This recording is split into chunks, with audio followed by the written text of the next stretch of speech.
Monday Health Minutes, sponsored by Valley Health. Hi, I'm Melanie Schaefer. This is Valley Health Minutes. Did you know a small percentage of children are born with hearing difficulties? A small percentage, but others can develop issues over time. So today we're talking with audiologist Pam Adkins about what we can look for in our children and how we can get things checked out. We're excited to learn more about this. I know kids are routinely checked at different ages. What can parents anticipate with that? With that, in West Virginia, since about '97, they passed a law that all babies are screened at birth, which is wonderful because so many didn't get detected until they were starting school and already a few years behind. So usually at birth they're screened, although not all parents realize that because they give them a quick, all the paperwork you get and they scan it. It's a very busy time when they first arrive. It's a very busy time, but they get follow-up if they need it. If they fail, they then go on and are tested at a facility like Valley Health ENT.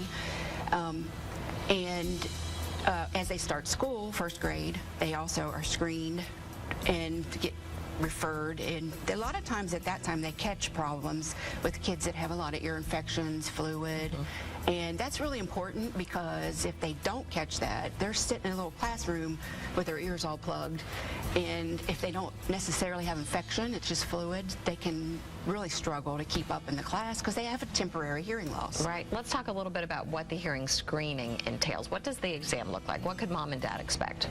Oh, depending on the age of the child, if you have a child that's about 3 and under, we usually put them in a sound booth with speakers, and we call it sound field testing. We have little animals that are hidden in boxes, so if you call their name and they turn and look, you reinforce them and get them to test them that way. If they're at least 3, it depends on the child sometimes too. Some younger can do the hearing test with the headphones and raise their hand.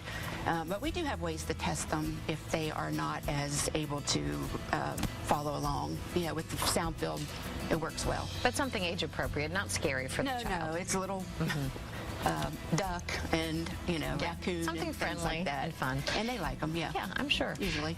You'd mentioned, sometimes kids have fluid behind their ears and don't even know it. Are there things that parents can watch for, some kind of indication that maybe there's an issue with our child's hearing and we should have it looked into? A lot of times parents just come in and say they just don't hear me, they don't follow directions, I can call his name across the room and he's not paying attention. Other people notice it. If they're in school, a lot of times teachers say he's having some trouble, and that's how it's usually picked up. Parents are usually the best ones to find out first, and they stay on top of it usually. But if kids are just acting like they're ignoring you or not paying attention, or they do complain of maybe stuffiness, or if they've got allergy symptoms, that can mean they could have some fluid.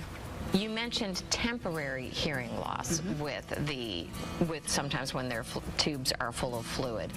How quickly does that dissipate? And what are some things that we should watch for that may cause some permanent damage, things that kids should avoid? Right. With the tubes inserted, if they have a lot of fluid in there, as soon as they're inserted, their hearing should come right back because it is just a blockage. Sound waves can't get through that fluid as well, and it does dampen it down a good bit. But other kids, teenagers and preteens, and everyone that's wearing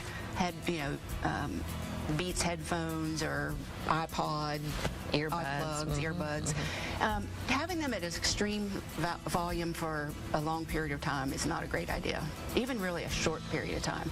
And as you and I were talking about, if you can hear your child's game or music through their headphones, you probably need to have them turn it down. Turn it down, because that kind of hearing loss can be permanent. It can be, and it doesn't happen all at one time. That's something that wearing the headphones or for years over time, that's when you notice it later. Not necessarily now, but it can come, and it's usually irreversible. And how can parents make an appointment? They think, I really do need to have this checked out. Yeah, they can call or they can look online. Look up Valley Health ENT or audiology, Depending on the insurance, you may need a referral, but you can call and just make an appointment.